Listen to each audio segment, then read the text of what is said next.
TVU, Televisión de la Universidad de Concepción, presenta Medios UDEC.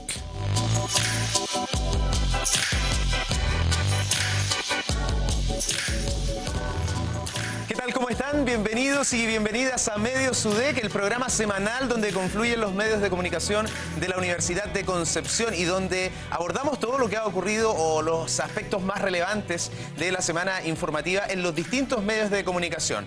Y voy a saludar a quien me acompañará en este primer bloque. Comienzo por el editor general de Diario Concepción, Silvanio Mariani. ¿Qué tal, Silvanio? ¿Cómo estás? Bienvenido.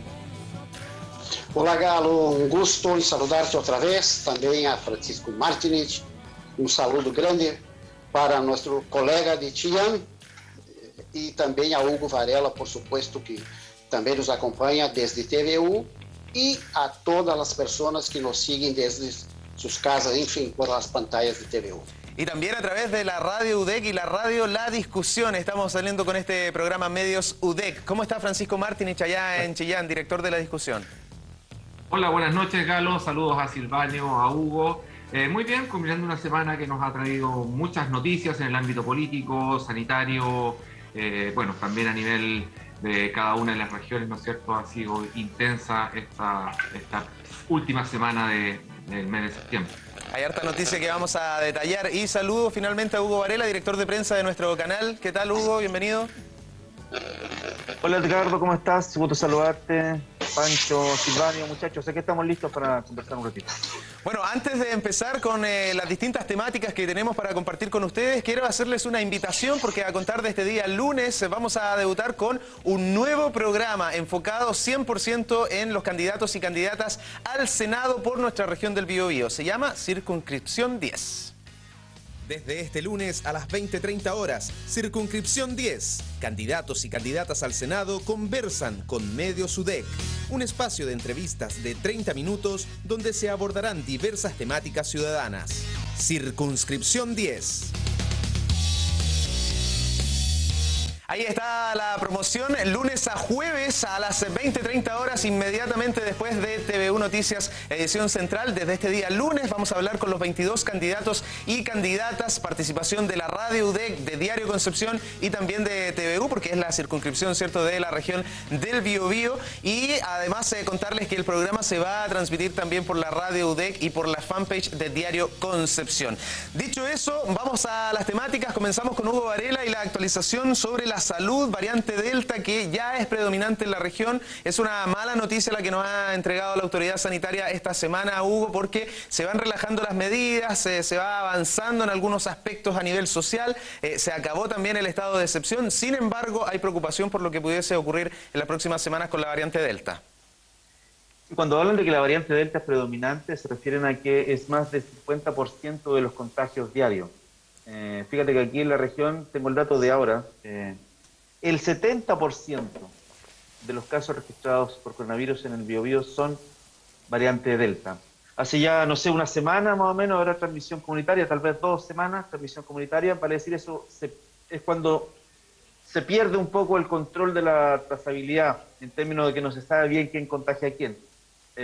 Hasta ahora habíamos tenido solamente casos de personas que venían del extranjero, que llegaban acá y que después daban positivo, y por lo tanto había una razón, pero ya salió de ese círculo la variante Delta y está circulando masivamente por la región del Biobío. 70% de los casos son variante Delta. Hice un ejercicio cortito para tratar de definir, de ponerle un adjetivo a la gravedad de la pandemia. Voy a analizar jueves por jueves, un ejercicio cortito. El jueves 9 de septiembre tuvimos 42 casos, 257 activos. El jueves 16 de septiembre tuvimos 53 casos, 278 activos. El jueves 23 de septiembre 58 casos, 324 activos. Jueves 30 de septiembre ayer tuvimos 57 casos, 319 activos. Y hoy creo que tuvimos 32, 33 casos, bajamos. No sé cuál es la circunstancia que hayamos bajado hoy día, pero en general entre 1, 2, 3, 4 semanas hemos pasado de los 40 a los 50 casos. No es tanto, yo creo. no es tanto. Uno podría pensar que, no sé, vamos a tener una explosión de casos y vamos a tener de repente, vamos a pasar de los 40 o de los 50 casos a los 100, 120, 130 casos diarios. Pero no ha sido esa la realidad. Tengo la sensación, y ahí le doy el paso a los muchachos para que comentemos un poquito, tengo la sensación que la pandemia, por lo menos aquí en el Biobío, no sé si en Ñuble será igual, pero la pandemia aquí en el Biobío la tenemos más o menos controlada todavía. Si bien es cierto, está el tema de la variante Delta, que es predominante, más que predominante, con un 70%. Los casos no han aumentado las últimas 4 semanas de manera tan exponencial. Así que yo con eso, por lo menos, en el marco del desconfinamiento, el término toque queda, me quedo más o menos tranquilo, por lo menos hasta ahora. Falta la segunda semana de octubre, que es como para averiguar las consecuencias de lo que pasó durante las fiestas patrias. Está la incertidumbre de lo que pueda ocurrir con la reapertura de locales nocturnos. Ya se ha anunciado, ¿cierto?, este es el primer fin de semana en donde van a extender su horario, Silvanio. Ahí pudiese también ocurrir que, bueno, tengamos nuevos contagios.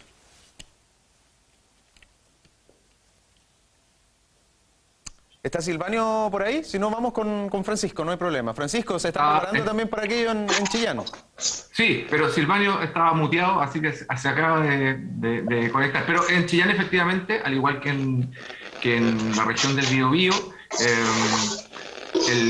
se abrió, ¿no es cierto?, la mayor parte de los locales comerciales, locales nocturnos. Se anuncia además este fin de semana ya apertura de discotecas. Un punto respecto de Delta aquí en el territorio, aún Gamma es la predominante, aún con un porcentaje mayor en los reportes diarios, y quizás destacar, en el caso de Ñuble, el buen comportamiento que ha tenido el proceso de vacunación en todos los estratos etarios, en todos los segmentos etarios en que se ha dispuesto, y ahora nuevamente también creo que estamos cerca del 97% del total de la población con el esquema completo, y comenzó la vacunación de los menores de 6 años en adelante, y eso también nos posibilita, digamos, que en el corto plazo puedan volver a clases presenciales los niños más pequeños en la totalidad de los establecimientos educacionales. De hecho, hay una disposición que establecimiento educacional que tiene ya un 80% de su matrícula escolar vacunada, ya no está sometido a limitaciones de aforo, y entonces en la sala de clases pueden estar los niños sin ningún tipo de problema, obviamente observando las medidas de cuidado que son conocidas por todos. Pero también hay una posibilidad de mayor apertura y de retorno a la normalidad de los escolares, que es muy importante, tanto aquí como, por cierto, en el resto del país. Sí, estamos haciendo Medio SUDEC a través de las pantallas de TVU y también a través de la Radio Universidad de Concepción y la radio La Discusión. Saludamos a todas las personas que cada semana se conectan con nosotros a través de nuestras multiplataformas para compartir también con ustedes este resumen informativo. Silvanio, van 2.685 personas fallecidas en la región del Biobío. Hemos dicho en otras ocasiones, al principio fue noticia la primera muerte, ¿cierto?, a medida que iban pasando los días. Sin embargo, ahora también estamos muy preocupados de aquello. O sea, es una cifra que aparece todos los días en el informe, pero no hay mayor conocimiento, ¿cierto?, de las personas que han fallecido, ni de cómo se ha ido manejando también esta situación a nivel nacional, incluso con las autoridades acá en la zona. Silvanio, ¿cómo ves tú todo lo que va a empezar a ocurrir con el fin del estado de excepción? Claro, lo comentó recién Hugo, en Biobío, hablemos primeramente de Biobío. El mensaje no es de pánico. La variante Delta ya es predominante en Biobío, ese es un dato importante. Sin embargo, no significa tampoco que tengamos que entrar en pánico por eso, sino que las cifras son buenas, la evolución de la pandemia no creo que esté controlada, pero sí bajo determinado estándar esperado. Avanzamos en la vacunación, etcétera, etcétera. Tampoco el mensaje puede ser de relajo. Creo que el coronavirus, y principalmente su variante Delta, es como la inflación. Está siempre a la vuelta de la esquina. Por lo tanto, no podemos relajarnos porque se acerca demasiado y nos pega. Por lo tanto, el mensaje no es de relajo, al revés, si bien estamos en una apertura, van a tener los locales comerciales con extensión de horario, sin toque de queda, etc. Sin embargo, no debemos relajar el autocuidado en las medidas sanitarias. De hecho, la autoridad ha reforzado que va a salir a fiscalizar con fuerza. Sí. Porque de lo contrario, tú podrías disparar otra vez y nadie quiere que eso ocurra. Sin embargo, ya ha ocurrido, por ejemplo, el ejemplo más conocido, Israel. Por lo tanto, tanto en Biobío como en el ámbito nacional, no es para pánico, pero tampoco para relajarse demasiado. El autocuidado tiene que ser permanente y usar mascarilla como está usando en ese momento Hugo Varela, que está en su local de trabajo. Bueno, la vacunación aparece, ¿cierto?, como la gran esperanza, lo estamos vivenciando en nuestro país. Sin embargo, existe una tremenda desigualdad acá en América. Se han entregado cifras esta semana, Hugo, hay algunos países que tienen un muy bajo porcentaje de población vacunada y hay otros como nosotros, ¿cierto?, que destacan incluso a nivel mundial. Sí, en América 1.000 millones de personas vacunadas, o más bien 1.000 millones de vacunas. 1.000 millones de vacunas. En América, estuve buscando el datito, viven 1.002 millones de personas. Por lo tanto, se ha vacunado en rigor por las 2 dosis, más o menos a la mitad de la población. Los números son disímiles. Estuve mirando la última cifra. En Haití dan cuenta de entre el 1 y el 5% de los habitantes, muy poquito. En Chile, en primera dosis se han vacunado 15 millones de personas, con el esquema completo son 14 millones de personas, estamos muy parejos. Yo creo que hemos avanzado muy bien. En Chile ya se han vacunado 300.000 niños. Lo que decía Pancho delante, el inicio de la vacunación de los chicos de los establecimientos educacionales a nivel nacional ya se han vacunado 300.000 niños. Aquí en la región no está el dato preciso todavía, yo lo pregunté hoy en la mañana, no estaba el dato preciso, iban a hacer un primer balance ya finalizando la semana. Es desparejo, es súper desparejo. Los países pobres no tienen acceso, como Chile, a la vacuna. Chile no es que sea un país rico, pero sí sabemos que desde el principio se movió muchísimo el Ejecutivo, y en eso yo creo que no hay dos visiones, digamos.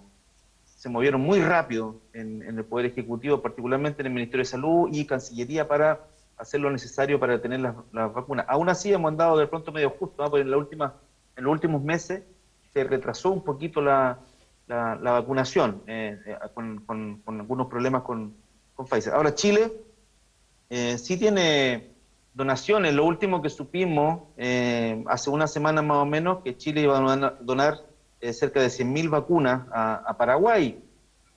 Uno dirá, no es mucho, pero tampoco es que nosotros estemos sobrados de cariño con las vacunas. Entonces ya hay un gesto ahí a un país hermano como Paraguay. Me preocupa más a mí el tema de la vacunación a sectores en Chile complejos, como el tema de los migrantes.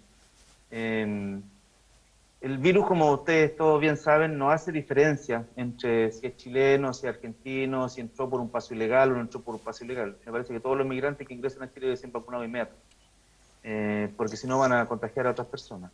Y ahí, bueno, esta semana hubo un par de anuncios por parte del gobierno, pero siento que no con la suficiente fuerza. Muchachos.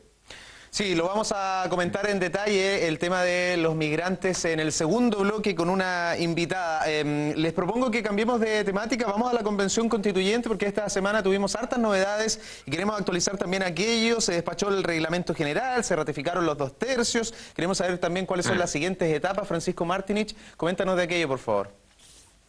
Efectivamente, Galo, esta semana se despachó el reglamento general.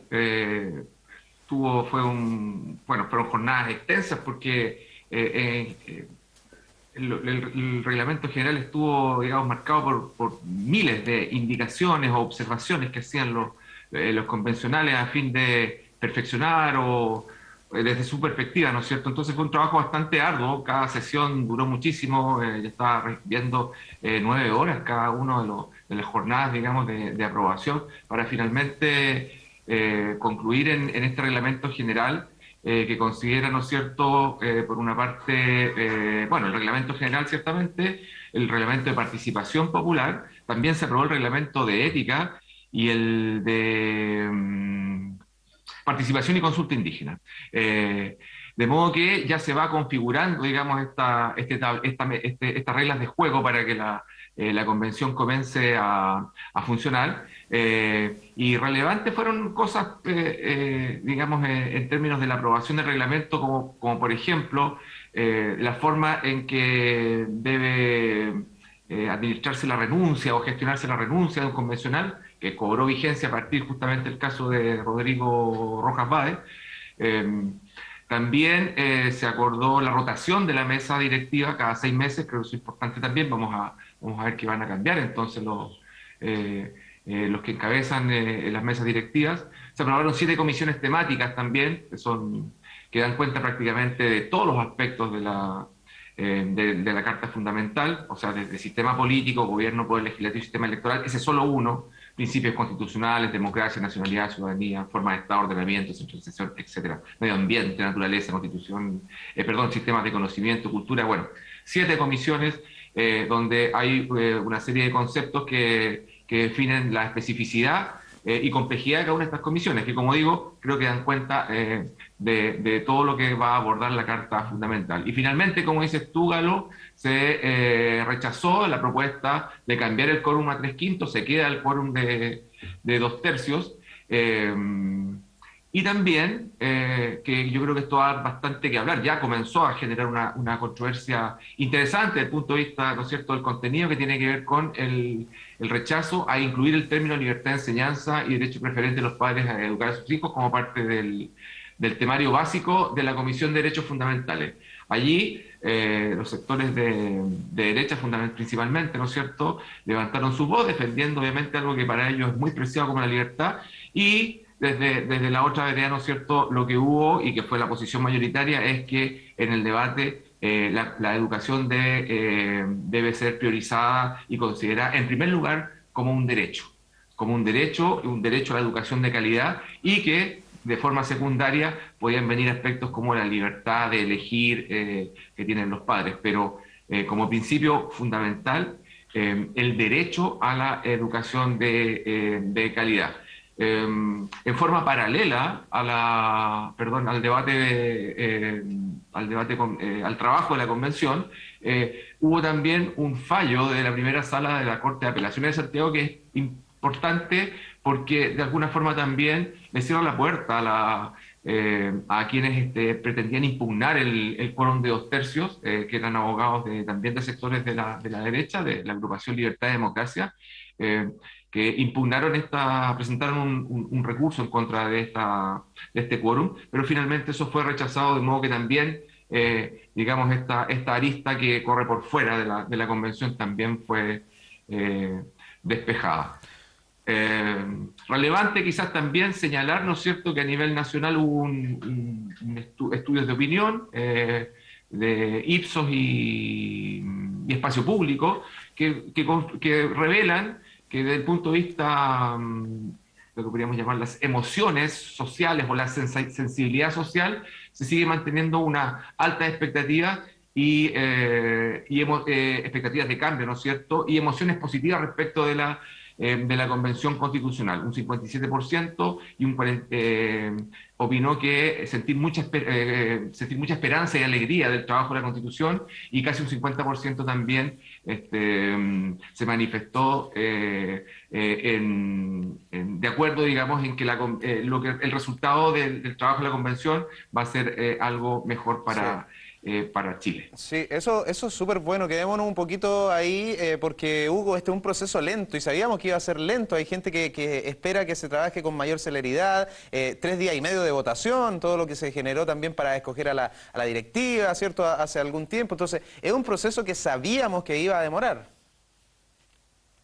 Sí, a mí no me preguntaron en la encuesta que hice Pancho, pero yo también estoy muy contento.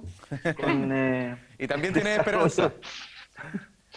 No, a mí me han llamado la atención muchas cosas, no da tiempo para comentarlo todo, pero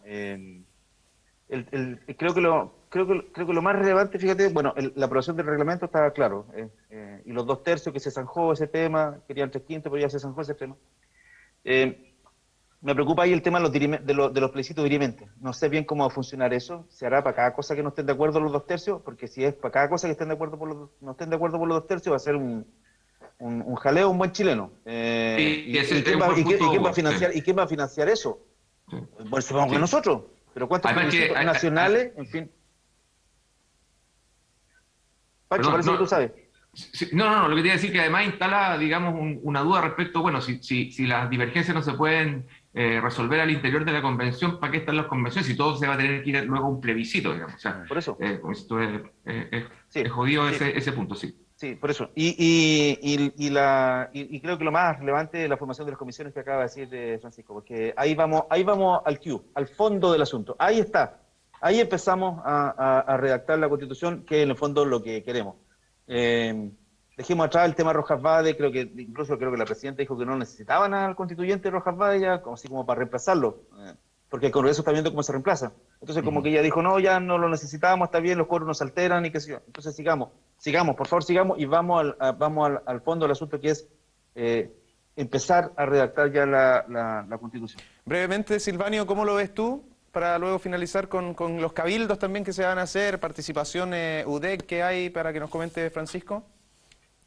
Es interesante seguir el proceso para darse cuenta de lo difícil que es establecer las bases para entonces comenzar a conversar propiamente sobre la Constitución. Redactar una nueva Constitución, sentar las bases, en qué parámetros nos vamos a mover dentro de la Constitución. Y eso, dentro de la Convención, perdón. Y eso ha sido un trabajo difícil, un camino con hartos ripios, podríamos decirlo, pero hay que felicitar. Yo también estoy contento con el resultado y de lo que vendrá mucho más a continuación. Recordemos que la Convención tiene 9 meses, si no me equivoco, para su trabajo, prorrogable por 3 meses más. Es decir, el reloj sigue avanzando, el calendario sigue avanzando y por lo tanto me imagino que, y así lo han expresado, los convencionales se sienten bastante presionados. Y yo creo que el resultado es más que positivo. Muy bien, antes de finalizar, Francisco, tenemos cabildos constituyentes del programa Foro Constituyente UDEC. Comienzan el martes 12 de octubre, son todos los días martes de, el 12, el 19 de octubre, el 9 de noviembre, el 23 de noviembre, siempre a las 18 horas. Así es.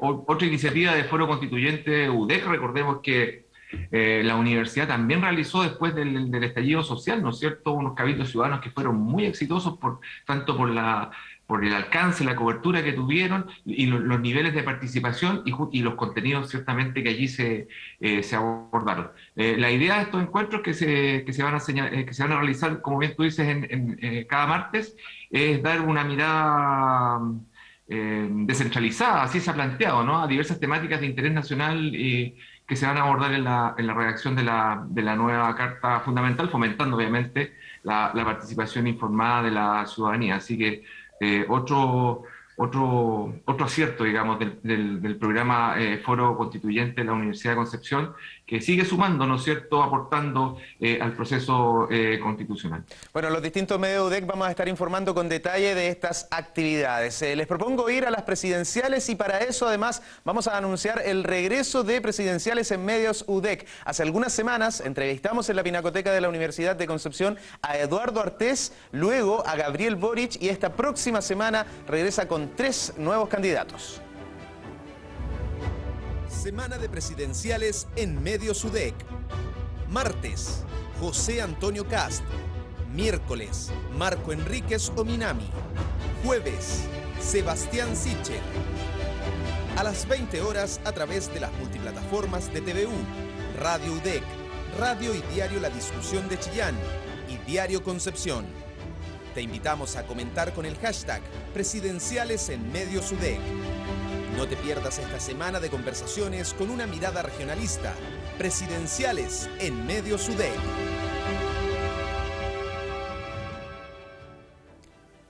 Presidenciales en Medios UDEC, una semana muy intensa la que se nos viene, Silvanio Mariani. Así es, una semana bastante intensa con 3 candidatos. Y quisiera, antes de todo, recordar, subrayar, destacar algo muy importante, que es el hecho de un programa de esa naturaleza, con esas dimensiones, hecho por un canal regional. Bueno, por un grupo de profesionales y de los medios de la corporación que a través de TVU se concreta, se ejecuta el programa. Eso es muy importante decirlo, porque no es que nosotros vamos a Santiago a conversar con los candidatos y posiblemente la candidata, sino que al revés, ellos vienen a la región para conversar sobre sus visiones, sus propuestas. Es decir, es un poco hacer una entrevista, un ciclo de entrevista a escala humana, muy cercano, mirando de tan cerca que podemos ver si el candidato comienza a sudar o no con determinadas preguntas, por ejemplo. Y eso es notable y hay que felicitar al equipo de los medios, de toda la corporación, porque realmente ha sido un bonito trabajo. En conjunto, la región del Biobío y la región de Ñuble con el equipo de Francisco Martínez. Y eso hay que destacarlo. Va a ser una semana entretenida. Tendremos a Kast, Sichel y Mel, con sus diferencias, con sus aproximaciones, y lo más probable es que con la cámara tan cerca podamos profundizar y ver qué tan diferentes son, que es lo que todos buscan, diferenciarse, mostrarse distinto al actual gobierno cuando es cercano al actual gobierno y mostrarse más distinto aún cuando no es para nada cercano al actual gobierno. Y eso creo que vamos a ver desde la derecha, de la derecha con Kast, a candidato más a la izquierda con Mel. Y qué decir de todas las polémicas que después podemos conversar, por ejemplo, con respecto a Sichel y el cuarto retiro y todo lo que ha generado polémica en el ámbito nacional relativo al candidato. Sí, ha sido noticia sin duda esta semana, primero lo del cuarto retiro con la opinión del candidato y luego también con la publicación de The Clinic, esta entrevista a su padre, incluso su hermana salió también esta tarde a respaldar un poco a Sebastián Sichel, pero ha sido una semana bien dura para él, Hugo. Está la foto ya tomada, esta carrera hay que jugarla evidentemente, está todo muy apretado, es incierto, en las primarias se hablaba de algún resultado y fue lo opuesto, es sin duda la elección más entretenida, la presidencial. Está difícil para Sichel. Tú que eres bueno para el deporte, o los muchachos que son buenos para el deporte, es como Chile versus Brasil. Así, y Sichel es Chile, está difícil. Está muy difícil. Yo leí la entrevista del The Clinic. No te voy a preguntar quién sería Brasil, ¿eh? No sé.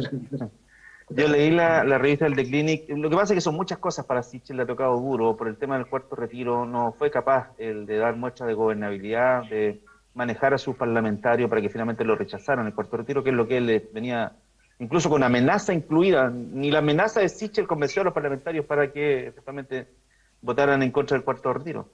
Pero, y ahora le toca esto, y él nunca dijo si había retirado, al final lo dijo, pero no con un periodista, sino que lo dijo como una especie de, no sé, vocería de su comando, como que dijo que sí, pero que no lo había retirado, en realidad solo lo traspasó a la PB, una cosa media rara.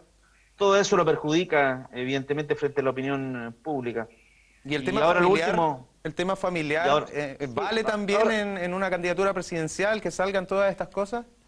O sea, todo vale en la candidatura presidencial, en términos de la opinión pública. Yo leí la entrevista y es una entrevista bien osada de Clinic, en términos de que efectivamente raya ahí un poco como que victimiza al caballero.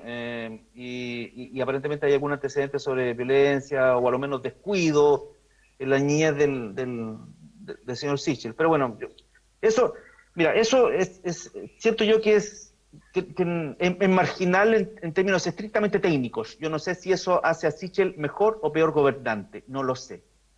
Pero sí juega a la hora de la opinión pública, de la señora en la casa que le hace entrevistas, ¡oh, pero cómo! Entonces mintió. Entonces, lo que a mí más me interesa es el tema de la gobernabilidad. Y Sichel no tuvo gobernabilidad para su parlamentario y ahora le toca a Yarna Proboste, para ver si en el Senado ella puede efectivamente dar mucha gobernabilidad, convenciendo a los senadores de C que no quieren el cuarto retiro, y ella dijo que sí quería el cuarto retiro. Ahí me parece que esos puntos son más trascendentales. El otro juega también, por supuesto, pero creo que ahí ahora le toca a Yarna. va a dar muestra de gobernabilidad y por lo tanto va a hacer cambiar a los parlamentarios, los senadores, en este caso, y a senadoras, a los senadores, que cambien su opinión y acepten el Puerto Retiro. Yo creo que ahí está el asunto. Minuto Sí, final, sí, Francisco, nos queda un minutito para escuchar tu opinión. ¿Le va a afectar o no lo que ha pasado esta semana a Sebastián Sichel? Sí, no, solo quería comentar, Galo, que dos cosas. Una, que discrepo un poco de Hugo respecto al concepto de gobernabilidad de Proboste, por ejemplo, para alinear, porque la verdad sería dar una suerte, yo lo aplicaría más a liderazgo o capacidad de... Porque finalmente,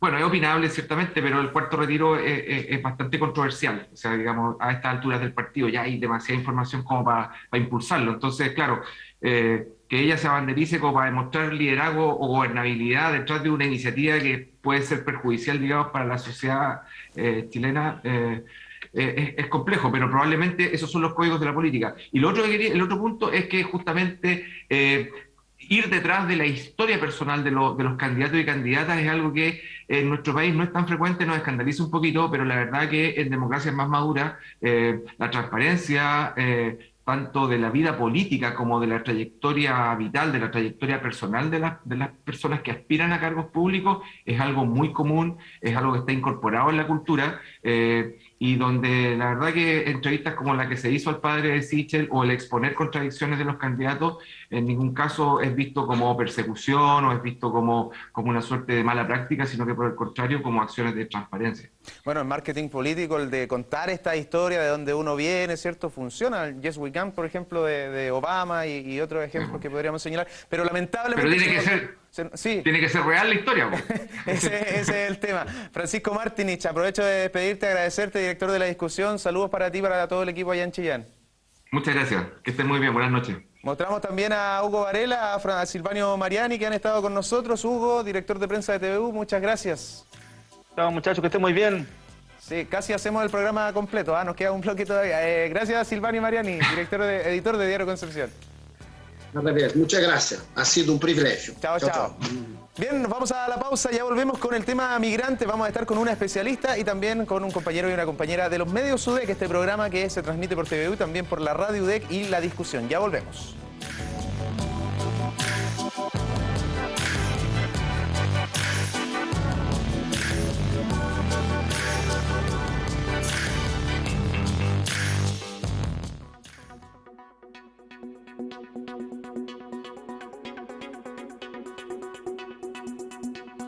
Hoy hemos dado inicio al proceso de autoevaluación para la acreditación institucional que deberemos presentar en noviembre del año 2023.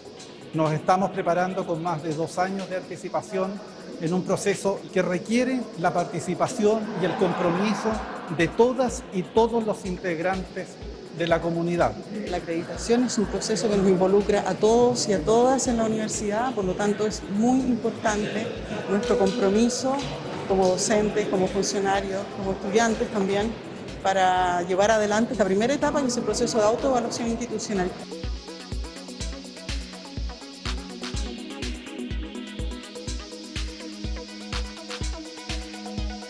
El hito de hoy día, que significa comenzar oficialmente el proceso de autoevaluación, creo que es una de las etapas fundamentales.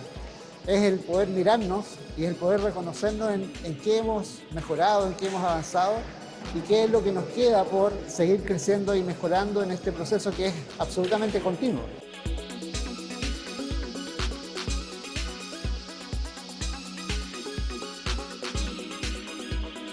Esta es una oportunidad porque el proceso va a significar que vamos a tener que tratar de incentivar a toda la gente a participar de este proceso y a mirarse, a hacerse una autoevaluación de qué es lo que yo estoy haciendo bien y qué es lo que estoy haciendo que lo podría hacer mejor. Y a partir de ahora lo que viene es la construcción de las encuestas. Una forma importante de levantar información tiene que ver con consultarle a la comunidad, y ahí se encuesta a estudiantes, funcionarios, académicas, académicos, egresados, empleadores. Las comisiones van a trabajar con esta información y van a hacer un análisis crítico de qué es lo que tenemos en términos de oportunidades, fortalezas, debilidades, amenazas, ¿verdad? Y ese análisis nuevamente lo vamos a compartir con la comunidad.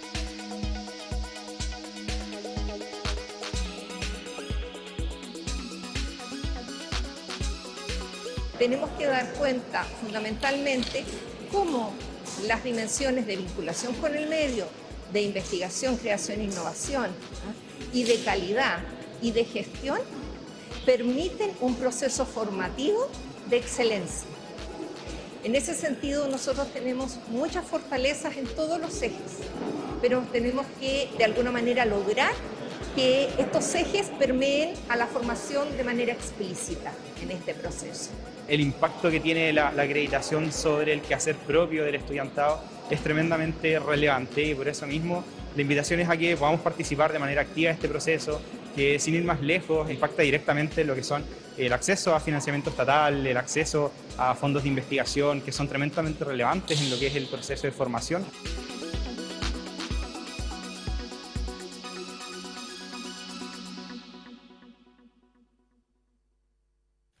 Medios UDEC.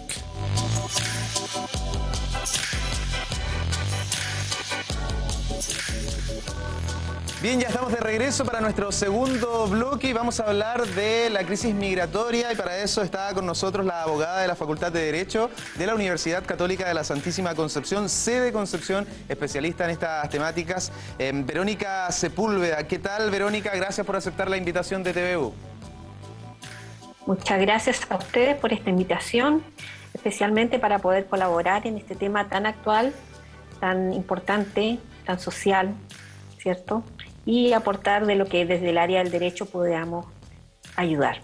Claro que sí. Y bueno, le voy a presentar a quienes van a estar también en este bloque, le van a ir haciendo preguntas. Está Loreto Aguilera, periodista de la Dirección de Comunicaciones de la Universidad de Concepción. Loreto, ¿cómo estás? Bienvenida.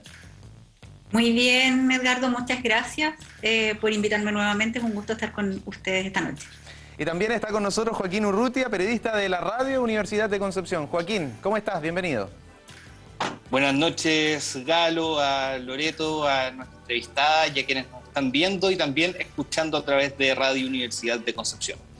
Bueno, partamos, Verónica, por lo ocurrido en Iquique, ocurrido en el norte, pero también lo que ha ido pasando con las jornadas, ¿cierto?, que hemos ido viviendo, las reacciones internacionales, pero también la reacción de la propia sociedad chilena. Hay tanto que avanzar, hay tanto que aprender. Ustedes también han hecho un trabajo, así como la Clínica Jurídica de la Universidad de Concepción, un trabajo muy interesante con los migrantes de nuestra zona, porque en nuestra región también hay varias comunidades de migrantes, harto venezolano últimamente, ¿cierto? Haitianos y haitianas también son las mayorías de los migrantes que tenemos acá en nuestra zona. Coméntanos primero tu opinión respecto a lo ocurrido y cómo eso también hay que irlo erradicando de nuestra sociedad.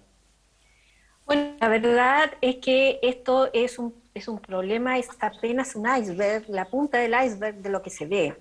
Cuando existe un problema y cuando eso sucede, que aparece en las pantallas de las noticias, la verdad es que es la punta del hecho más serio. Este es un conflicto a nivel social, a nivel legal, a nivel judicial, que no se ha enfrentado derechamente y duramente como debiera hacerse desde el punto de vista de los derechos humanos y desde los tratados internacionales que Chile ha ratificado. Por ejemplo, de la Convención de los Derechos del Niño, que es la base fundamental del principio de reunificación familiar. Hay mucho extranjero, un grueso número de extranjeros que está en forma irregular en Chile y que no ha tenido ni siquiera la oportunidad de poder legalizar su situación o regularizar su situación de estadía aquí. Entonces, también, por otro lado, hay familias que se han reunificado y que están algunos en forma regular, otros en forma irregular, y todo esto genera un conflicto mayor, porque la gente que está irregular no está contabilizada, y obviamente en Chile la legislación es aplicable a todos los habitantes de la República, cualquiera sea su edad, sexo, estirpe, condición, religión, nacionalidad, etcétera, etcétera. Entonces, no pueden ser objeto de discriminación ninguna persona, ni aunque sea extranjero. Entonces, todo este tema de que exista gente que no está contabilizada desde el punto de vista demográfico viene a producir una tensión a nivel social, porque obviamente las autoridades públicas quieren tratar de solucionar el tema y para ello, obviamente, tienen que desviar su atención y recursos que muchas veces los mismos habitantes chilenos desearían que se destinaran a otro tipo de necesidad económica. Entonces, obviamente que esto pasa por el presupuesto nacional, pasa por todo, Claro. todas las materias que son transversales en esto, y lo que se ve en esta situación es simplemente el conflicto desde el punto de vista social. Cómo las personas reaccionan frente a un conflicto, cuál es la actitud, y no siempre se reacciona de la mejor manera. Obviamente que mucho de ello puede ser constitutivo de delito, pero lo más importante es la reacción. O sea, no podemos, por así decirlo, reaccionarlo de esa manera. Por Pero supuesto. frente a una ¿Verónica? situación de desagrado, obviamente que la gente reacciona en forma menos pensada. Sí, vamos a darle la palabra a Loreto, a Joaquín también para que te puedan preguntar. Loreto, por favor. Le voy a dar la palabra a Joaquín porque sé que él tenía una muy buena pregunta que enlaza directamente con lo que acaba de decir Verónica. Perfecto. Gracias. Sí, Verónica, yo lo que quería preguntar es que en este contexto, lo escuchamos también entre la gente que se movilizó en Iquique, existe esta idea de que los migrantes llegan a Chile y prácticamente que el Estado les entrega de forma inmediata todo lo que ellos necesitan en desmedro de los chilenos. Yo quería conocer a partir de la experiencia de ustedes como clínica jurídica, si nos pudiera contar sobre los procesos que tienen que pasar las personas que llegan desde otros países a Chile primero para regularizarse y una vez que están regularizados para poder recién ahí acceder a beneficios. Entiendo que son trámites igual o aún más engorrosos que los que tenemos que hacer los chilenos que recibimos acá. Sí, bueno, agradezco la pregunta, la encuentro muy pertinente. La verdad es que el proceso de migración ha sido el siguiente, o sea, la gente ingresa con una visa de turista y luego se va quedando, se le vence el tiempo de turista, pide prórroga y después se le vence esa prórroga y comienza a pedir otros permisos. Para que eso ocurra, la verdad es que pasa harto tiempo, porque también la autoridad administrativa no ha dado suficiente basto para tanta gente que ha solicitado y obviamente el personal administrativo se ha visto colapsado en todas sus funciones y obviamente una solicitud que pudiera ser atendida en un mes, a lo más 6 meses, pasa por años. 2 o 3 años en que todavía no tienen regularizada su estadía en Chile, sobre todo de permanencia definitiva. Cuando se quiere obtener un contrato de trabajo y un permiso para poder laborar, porque un turista no tiene permiso para laborar en Chile, sucede que el contrato de trabajo legalmente requiere algunas condiciones extras de un contrato normal de cualquier otro trabajador chileno. Por ejemplo, la cláusula de viaje, que implica que el empleador tiene que hacerse responsable del regreso, una vez terminado el contrato, de su trabajador y de su familia. Por otro lado, la gente que ingresa en forma irregular, por paso no habilitado, se ha creado una figura, digamos, administrativa en la cual una vez que ingresan a nuestro país, ellos se hacen una autodenuncia en Policía de Investigaciones o en la Intendencia, y de alguna forma esos antecedentes se van al Ministerio Público, el Ministerio Público los ingresa y luego dicta una resolución donde no desea perseguir, digamos, proseguir esta investigación y cierra los antecedentes y los vuelve a derivar o los deriva por primera vez a la Intendencia para que la Intendencia pueda realizar el decreto de expulsión. Y de ahí comienza un calvario, porque una vez que ellos se autodenuncian, quedan firmando en Policía de Investigaciones, algunos cada una semana, otros cada 15 días y otros una vez al mes. Es relativo, depende de, por así decirlo, el cuartel, depende del funcionario. Hay mucha discrecionalidad en las actividades de los funcionarios. Hay mucho desconocimiento en cuanto a capacitación de tratados internacionales, como lo estaba diciendo hace un momento en la Convención de los Derechos del Niño. Si una persona está regular, por ejemplo, tiene derecho a traer a sus hijos, tiene derecho a a traer a su familia, y para eso necesita un permiso especial.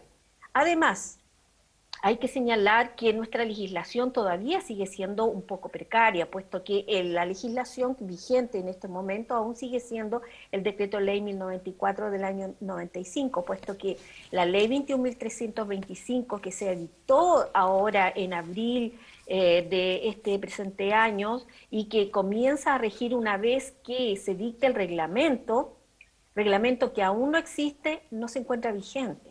Lo único que se encuentra vigente es que se invita a través de las normas transitorias a salir a las personas que se encuentran en forma irregular, y aquellas personas que están en forma regular desde antes del 18 de marzo del año 2020 pueden iniciar un proceso de regularización extraordinaria hasta por 180 días, que algunos dicen son corridos, otros lo interpretan como días hábiles. Entonces, ellos tienen que hacer trámites que muchas veces se les implican años de estar firmando, años de no estar trabajando. Entonces, lógicamente una persona para trabajar, para comer, tiene que trabajar, tiene que generar recursos.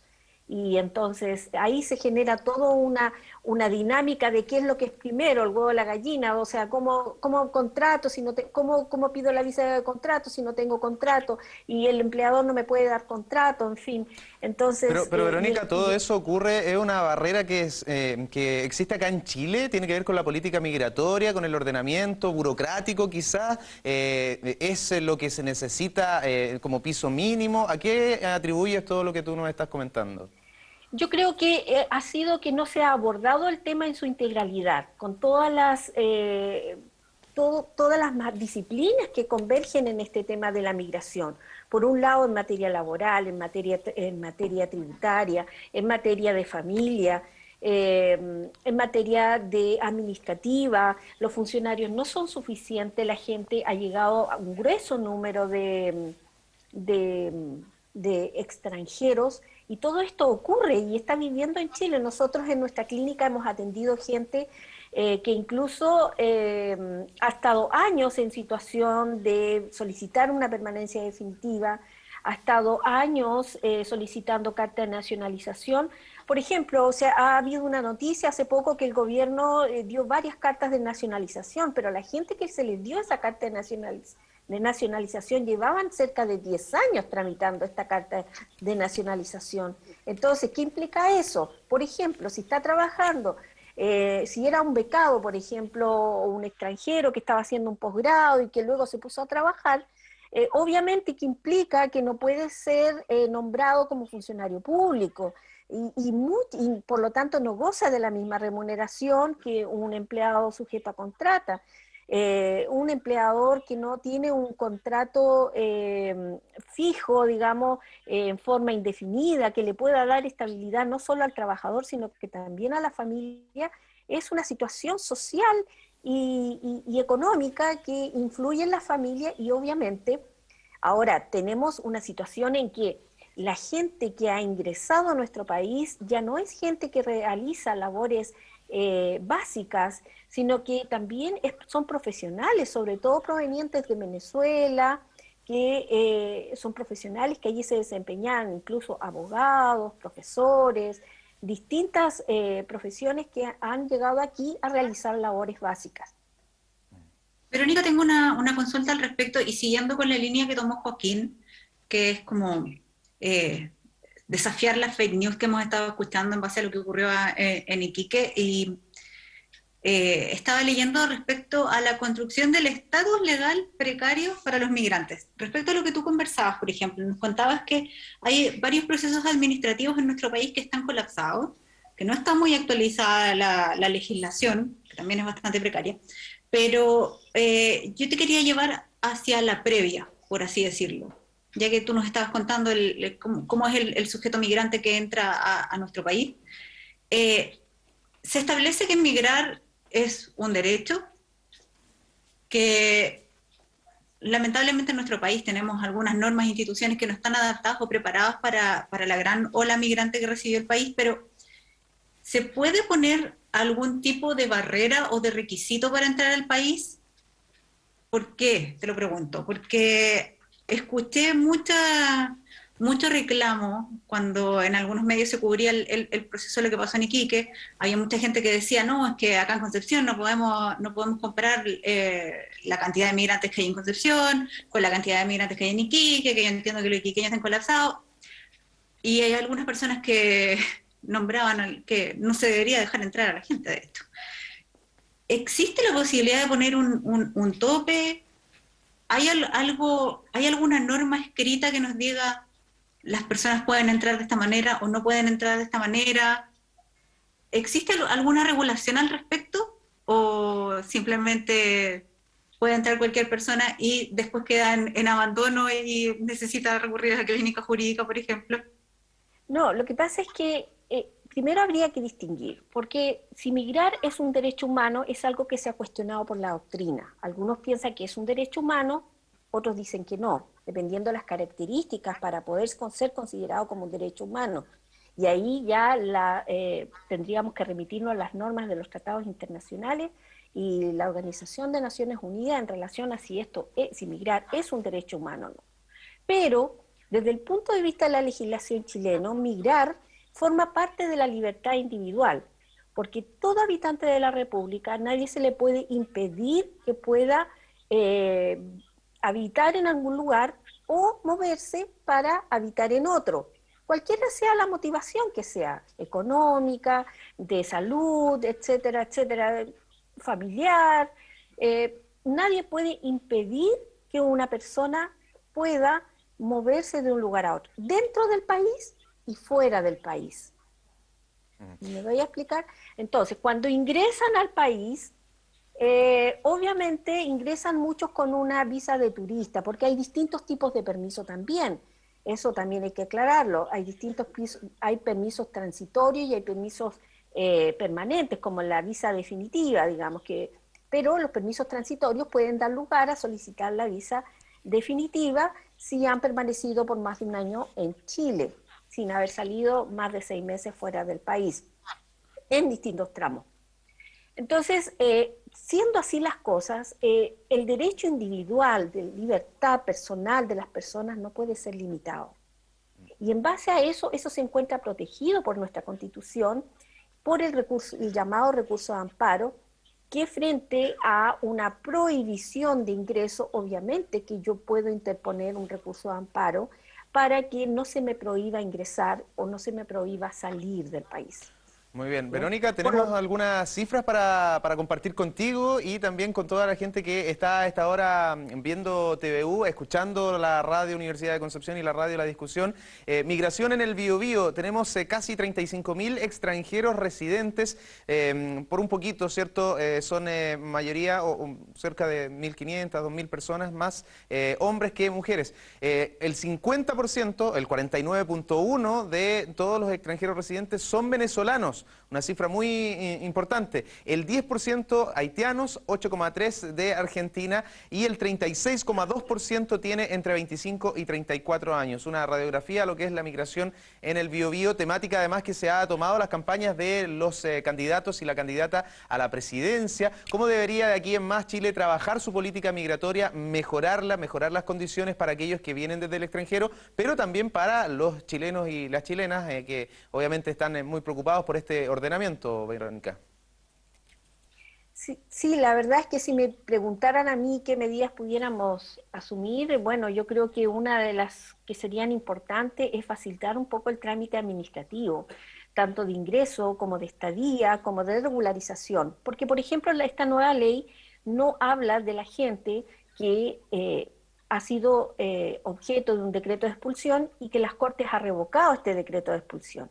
Eso no los transforma en regular, pero ellos tienen que ser regularizados. Entonces, quedan en el limbo de los justos esperando su solicitud. Por otro lado, también ver la posibilidad de contabilizar a esta gente en el sentido de establecimiento a través del Ministerio de Desarrollo Social y de la Familia, tener una especie de como de albergues para que la gente llegue, se establezca, pueda encontrar redes, facilidad de trabajo, con contactos con agencias de trabajo, en fin, con gente profesional que pudiera ayudarles a orientar Y no solo orientación desde el punto de vista laboral, sino también desde el punto de vista legal, cuáles son sus derechos, ¿ya? Sobre todo aquella gente que solicita refugio en Chile o asilo, que de acuerdo a la ley 20.430 existe otro principio internacional de la no devolución, ¿ya? No puede llegar y devolverse una persona hasta que no se resuelva esa solicitud, y eso pasa mucho tiempo. O bien simplemente les dicen que no, el funcionario le dice que no y lo devuelve a su país. Y por otro lado también una orientación espiritual, porque la gente que llega a nuestro país, sobre todo aquella que llega a nuestro país en forma irregular, ha dejado toda una historia en su país. No conoce nuestra legislación, llega a un país desconocido, es como si cada uno de nosotros llegara a una ciudad donde no conoce. Entonces, o bien si la conoce, no la conoce, como vivir allí. Entonces tiene que estabilizarse y tiene que conocer todos los ámbitos, y obviamente si viene con su familia necesitan un apoyo de alguna forma que los oriente a proyectarse en su estadía en nuestro país. Muy bien. Verónica, Joaquín. mencionaste, Sí, Loreto, por favor. Disculpa, Edgardo. Verónica, mencionaste que parte de la regulación a la que están sometidas las personas migrantes que ingresan a nuestro país está obviamente en nuestra Constitución. Actualmente se está escribiendo la nueva Constitución.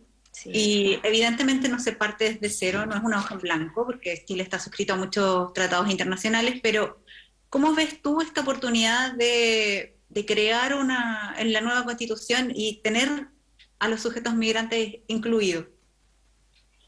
Yo creo que parte por un principio mucho más general, que es la interculturalidad y cómo eso a nosotros nos beneficia como miembros de este país, ¿ya? Del poder reconocer la cultura de otros países, de poder enriquecer nuestra propia cultura y enriquecer a otros con nuestra cultura. Entonces, esa mezcla de culturas favorece mucho a lo que es el desarrollo de nuestra población y de la educación de nuestros hijos. ¿Bien?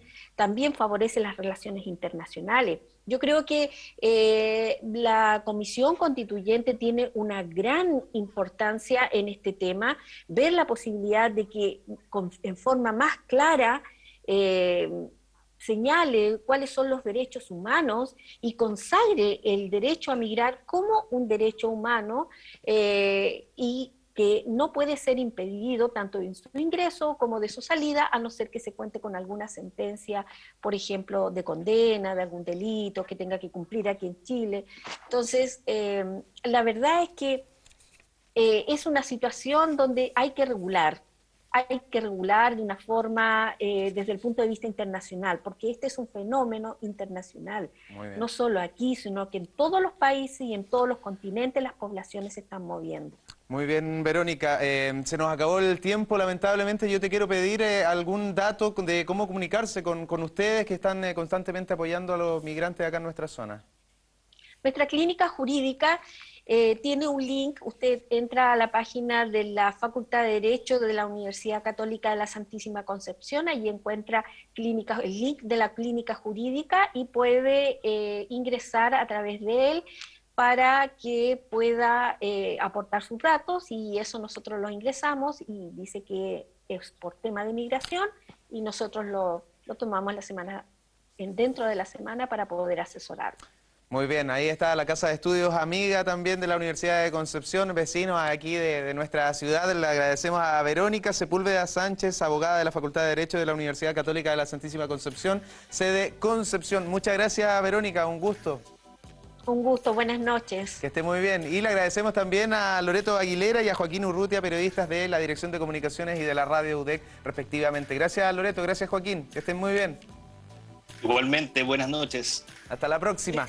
Se nos pasó volando el programa con tanta información. Nos vamos a reencontrar muy pronto por las pantallas de TVU. Y recuerden que este próximo día martes tenemos un nuevo capítulo de Presidenciales en Medios UDEC. A las 20 horas en vivo vamos a entrevistar al candidato José Antonio Kast. Muchas gracias, muy buenas noches. TVU, Televisión de la Universidad de Concepción, presentó Medios UDEC.